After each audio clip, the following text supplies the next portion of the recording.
What's up and welcome back. Thanks for checking out the channel again. If this is your first time here, click that subscribe button because we're going to talk about some Fury of the Gods. Max finally let me watch Shazam, the sequel, part 2.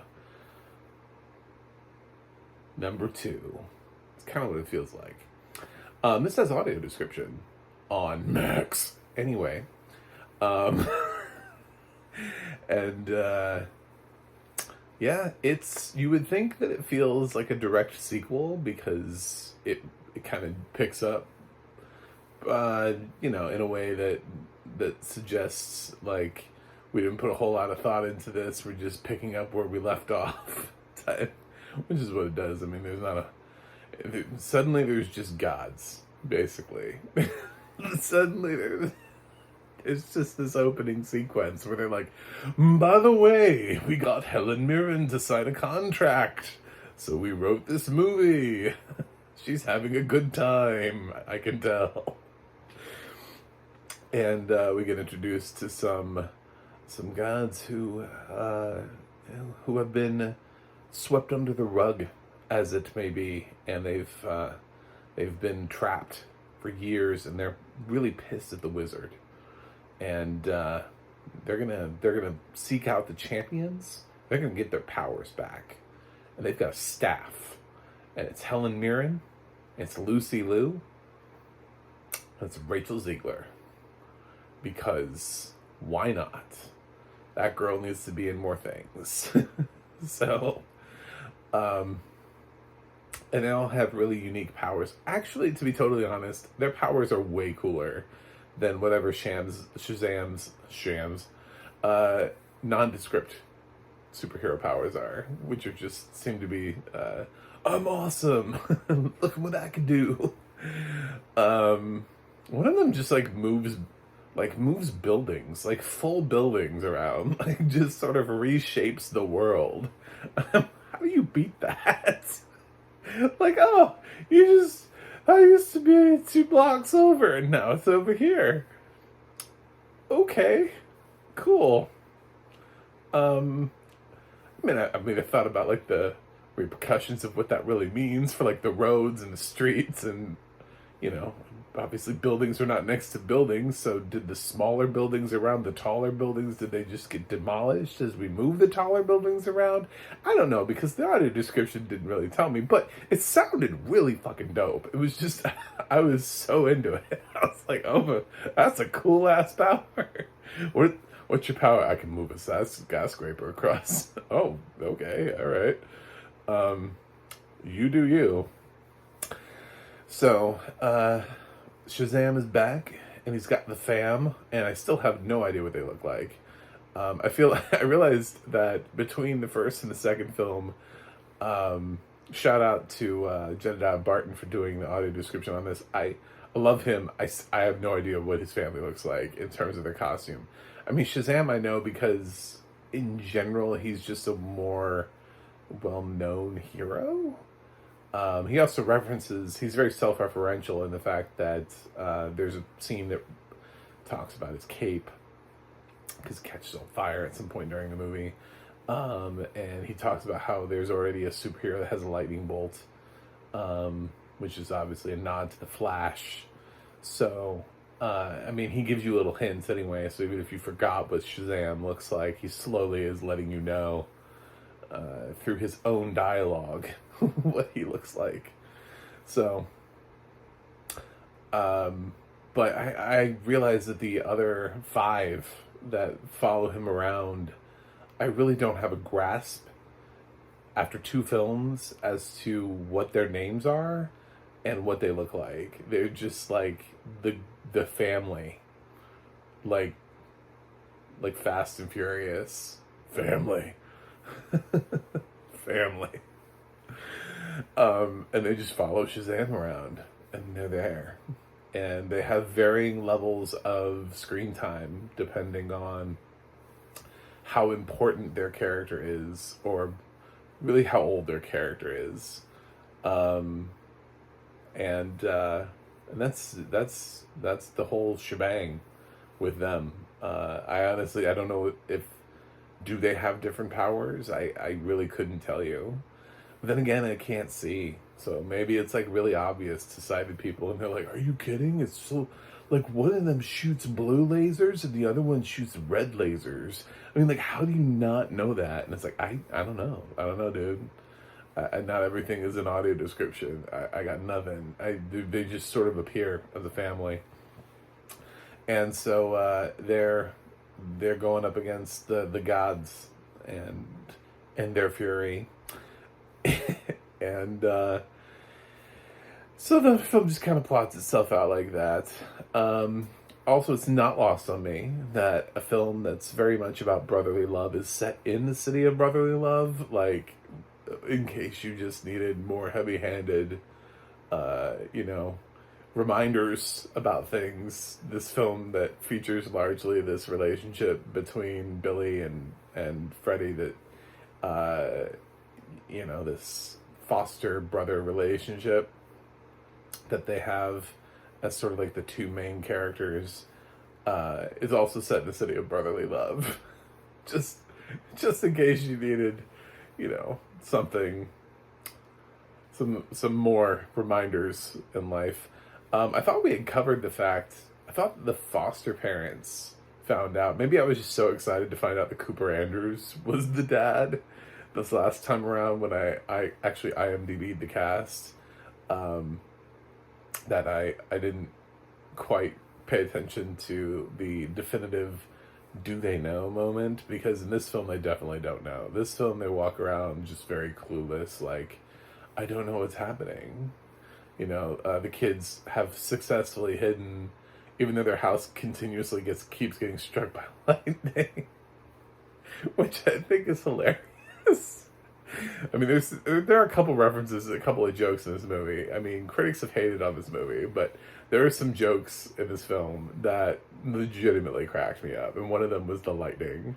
One of them was when they do find out, and he's just like, so the house keeps getting hit by lightning. And I was like, oh my god, every time they Shazam, of course. Oh, that's great. And then the other one was, there's a great Gatorade joke that you wouldn't think would be a great Gatorade joke, but they just sell the shit out of it, and it worked for me. It's silly, it's goofy, but Zachary Levi is silly and goofy. We go back to, when I just recently reviewed Ant-Man and Quantum Mania, which also critics hated, but I didn't totally hate it. And the thing is, a lot of these films, they're based on the charisma of a singular lead. And in this situation, we've got Zachary Levi, who, by the way, James Gunn needs to publicly come out and say, I don't care what the box office on Shazam is, I'm keeping Zachary Levi. Because there's no better replacement for Shazam than Zachary Levi. Because he'd be perfect in like a remake of Big. He feels so goofy and so childlike. It's so, he's so perfect in this role. The other ones have to come up to him because the other ones don't feel like, I mean, Megan Good is the, for the youngest one, and she should be acting the most childlike, but yet it's Zachary Levi that feels like he's fully embodying teenage awkwardness. So I think it's his energy, it's beautiful in certain moments, and he just does such a good job. And it's also, we don't get enough time with the others. That's the thing, is that they just become like the other five. Freddie, you get time with him as a kid, but Adam Brody you don't get a whole lot of time with.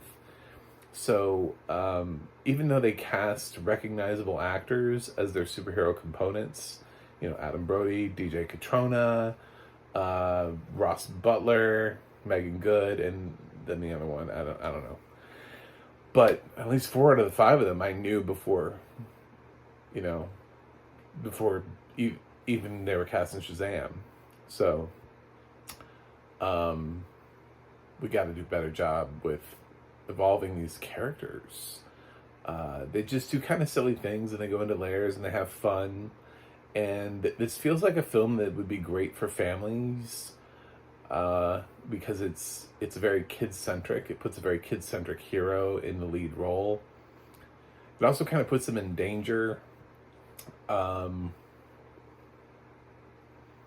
Film is a little intense on the action side. It's not terribly horrific, but I don't know that I would want little kids to watch it, so this might be great for like 10-year-olds, though. So it's fine. I didn't hate it. I think Helen Mirren's having a lot of fun here. It's a nice showcase for Rachel Zegler. For what it's worth, I thought Lucy Liu, when the film called upon her to finally do something, she actually did a pretty good job. So the villains in the film are fine. We have a problem where I think the villains actually have better powers than the heroes. So it becomes a little hard to figure out that they're going to, like, how are the heroes going to win? The gods just seem like they have way better power sets. The wizard is basically useless. I mean, he's here for knowledge at this point. He's a source of knowledge. He doesn't really do anything. But Jaimin Hansu is back in this film. And by the way, that's a great segue opportunity for me to start talking about audio description. There's a part where we've already seen the wizard in the film. We know he's here. We know he's back. And he's changed his look to, I guess, fit in more with the real world. But in our audio description, like, somebody opens a door and we just get like a man in a suit, and a modern suit stands there at the door, and I'm like, oh, a man. Is this Nick Fury? No, it's just fucking Jaimin Hansu. He's been in the damn movie the whole time. Just say it's the wizard. Like, you find out, like, just like a few seconds later that it's the same character that's been in this entire film all the way up. And I don't know why they hid that from us, because there's nothing in the audio description to suggest, like, we don't see his face. This is a very dramatic moment. We don't see his face. And, like, there's some major reveal. I'm sorry, but Jaimin Hansu's been in Hollywood, I don't know, since Amistad? What was that, like 1997? So I think everybody knows what he looks like by now. So it's pretty hard to say that the guy who was just in like 2 scenes ago, that when him appearing again, that you wouldn't have facial recognition in this as a sighted person, which means as a non-sighted person, I shouldn't have that, fake anticipation. If I'm sitting next to my sighted friend in a movie theater, I'm not going over here going, ooh, who's this? And they're like, what are you talking about, man? It's just the wizard. Like, I can see that. It's a weird thing, because it's not even there's no surprise here. It doesn't matter. Nothing. It doesn't change anything. It's not cool. It's not like, it doesn't lead to a sequel. It goes nowhere and nothing happens. Anyway, so there's that. That's problem number 1. Problem number 2 is what I said earlier, is I still have no idea what the family looks like when they're superheroes. I don't know what their costumes look like. Do they all look different? Do they all look the same? Are they flying around in street clothes? I have no idea. I really don't think the film focuses enough on what they look like individually as people. I also don't think that in general the script focuses enough on them individually as characters either, which makes it sort of, in a weird way, appropriate that the audio description doesn't really feel the need to fill us in on them, because the script also is just kind of like, we got them, they're all together, the family's here. There was legitimately a scene where one of them comes out, and I don't know which one it was. I really don't. I don't know. I don't know which one it was, because there's the character development between them is one of them. One of them came out, I guess. It wasn't Freddie, and it wasn't one of the girls. It was one of the other boys. But I can't distinguish between the two of them. There was not enough character development in the sequel to either remind me about the differences between those two, or to make me care about either of them. So also size, we have to go back to talking about how do we describe size. And there's this gigantic tree of life. I don't know what that means. See, when things are large, gigantic, gargantuan, whatever adjective you choose to describe them as, to you, that's great. I call it size relativity.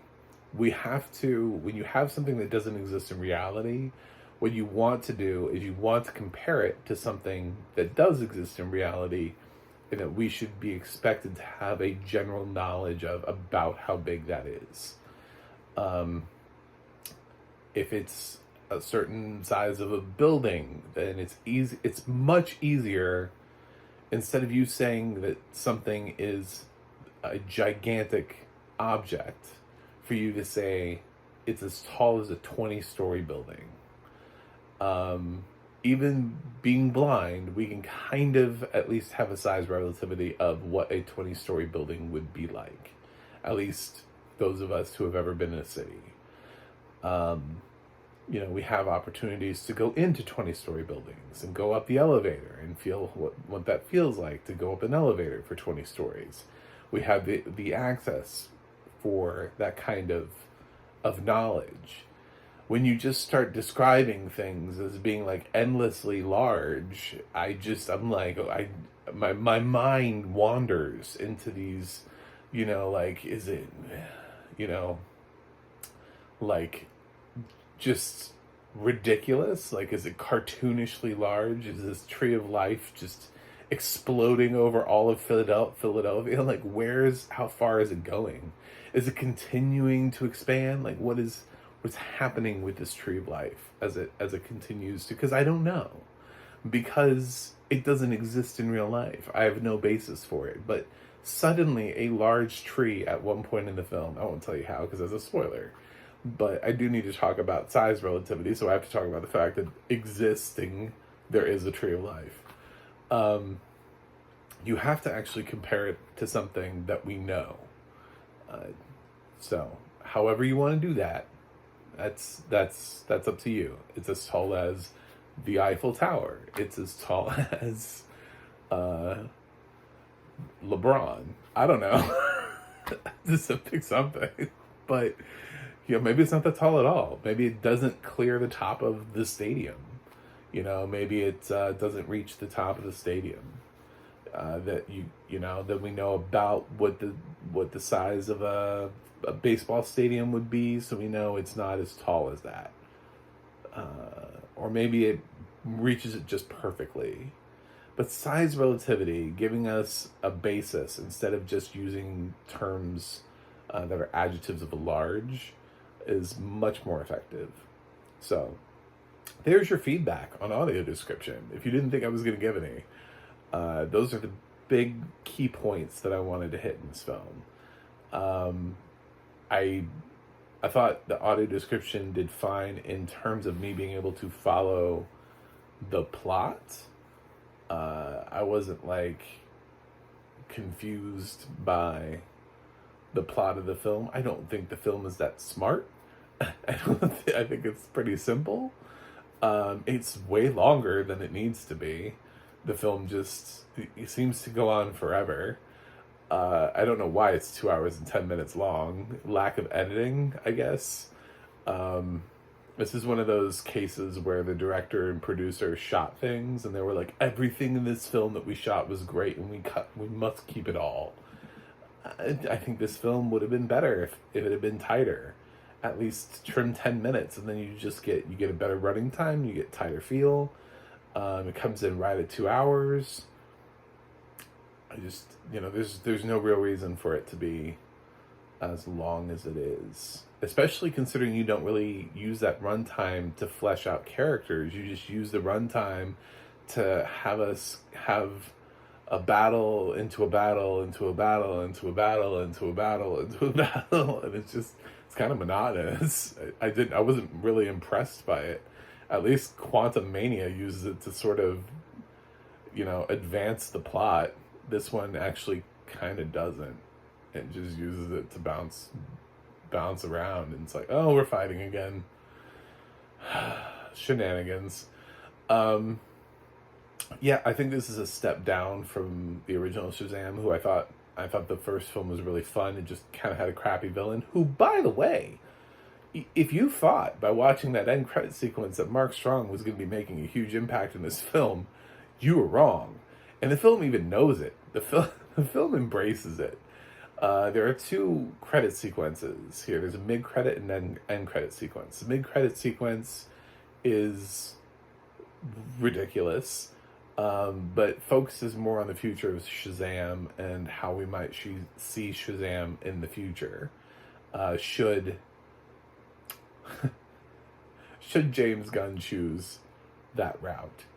And then the final end credit sequence is yet again Mark Strong's future in the end credits. Just to remind you, they haven't forgotten about him. Poor dude signed up to do an end credit sequence. He's still in jail.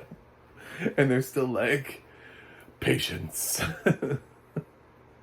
One day you will rise again. Like, unfortunately, dude, they're not going to make a Shazam 3. There's no way. The box office in this one was awful. So I don't know where Mark Strong's going to pop up again, but it's definitely not going to be in a Shazam 3. If Shazam is in something else, it's going to be a group film. He's going to appear as a cameo in something else. Considering the cameo that I just heard about in The Flash, which is amazing, it's not Shazam, but it's, well done, sir, well done. And we do have a cameo, by the way, in Shazam. I'm just not ruining it. So, but there is a nice little, like, a nice DC character that comes in and decides to spend a moment in the Shazam movie. That's all I'll tell you. So that is Shazam: Fury of the Gods. I didn't love the audio description, which kills me because I love Jedediah Barton, but I also didn't love this movie. And I didn't love the fact that Max wouldn't let me watch it right away and was having technical difficulties, and it took me like 2 days to get this thing up and running. So all that put together just was like a very underwhelming experience for a sequel that I very much wanted to see. So I actually think this is worse than Quantum Mania. I know some people thought it was better. I actually think this one relies pretty heavily on Zachary Levi to carry the film, and your ability to accept absurdity at any level, at any time, and find everything funny. But I think this film has even less plot than Quantum Mania. So I'm going to give Shazam: Fury of the Gods a C+. Yeah, sorry. I mean, as much as I want to continue to see this Shazam franchise grow, I would not want to see it grow with whoever wrote this. I think if different actors had been in this film, it wouldn't have worked, because they don't give them enough character development. It's really well cast. Unfortunately, it's just not well written. So, whoever is in the writer's strike from Shazam: Fury of the Gods, maybe AI should write your next project. That's a little bit of shade I'm going to throw your way. Maybe, just a little bit. Maybe you should use ChatGPT just to, I don't know, type in, be like, character development. Let's check that one out. Anyway, thanks for watching and subscribing, and my endless silliness on films like this. I also have a website, macmovieguy.com. You can go to Instagram or Twitter and follow me at macmovieguy. You can go to the Audio Description Project, adp.acb.org, and you can see which movies have audio description and where you can watch them. You can also go to the ADNA.org, that's the ADNA.org, and you can look up Jedediah Barton and see what other films he's narrated. That's it for me today. I will review something else for you guys, and then I'll see you on the other side.